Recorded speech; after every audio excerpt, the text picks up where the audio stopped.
All right, so despite a good victory over the Giants in the first game of the series, the A's unfortunately lost by 1 run, and this game was just so winnable for us. We had a 5-2 lead for a good portion of this game. Really good hitting from Marte, from Harrison, Olson, but no, the A's couldn't capitalize when it was all said and done, and we gave up too many homers. Lou Trevino blew a save, which really isn't too common. And it sucks because the Astros, for the second time in a row, destroyed the Mariners. So that puts us one more game out of what would be first place, and we lose. It's just annoying. We really could have won this game. And we had a really good early start. So Kevin Gausman was on the mound. He's been pretty good for SF. Starling Marte got an RBI double out in the left field gap. I mean, this guy's just so good. I mean, we really need to re-sign him. I think I've said this a million times, but he's just so good. So that made it 1-0 A's.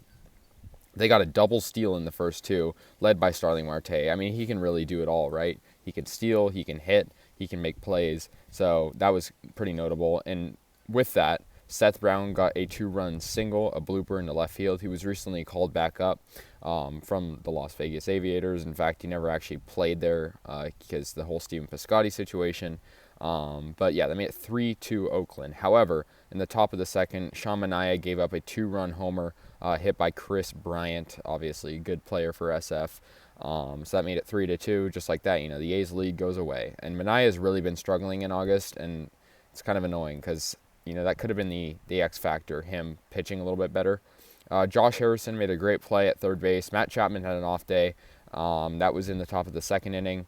And Sean Manaea got a pretty nice strikeout in the third inning, too. So we head to the bottom of the third. Josh Harrison, he got an RBI down the left field line. It was an RBI double. So that made it 4-2 A's. Really good for him. I mean, Harrison and Marte at the trade deadline have just been the X factor, and the reason why the A's I think, are still in the playoff picture. He brought in Olson to score on that one, so it's like I said, 4-2. Sean Murphy later scored on a wild pitch while Starling Marte was hitting, so it was 5-2. So you might be thinking, the A's have a 5-2 lead. How could they lose this? Well, here, let's get into this. In the top of the seventh inning, Brandon Belt got a solo homer off Andrew Chafin. That's not really something Chafin does too often, allowing homers. He's usually been pretty good. So that made it 5-3. Then Darren Ruff, right after him in the top of the seventh inning as well, got a solo homer.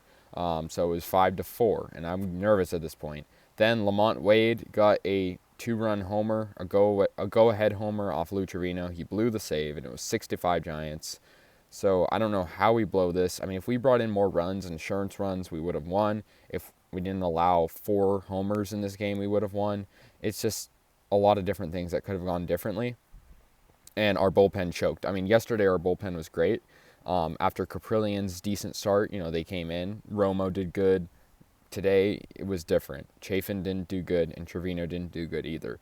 And this was, like I said, a really winnable game. When you're up 5-2, for up until the 7th inning, you should be on track to win. And obviously the Giants are a good team, but I feel like a lot of their wins come like this, where the other team just makes a dumb mistake like the A's did today. So now we're 3.5 back of Houston, which isn't good. And, the wild card, it's not looking too good for that because the Yankees are the hottest team in baseball. So we're going to play the Giants again tomorrow, then the Mariners and Yankees following them. Hopefully we can just get as many wins as possible, but we seriously have to change right now. And I know it's hard to tell when the A's are good and not good because they're so inconsistent, but besides the point. 6-5 final, like I said. So the A's moved to 70-54.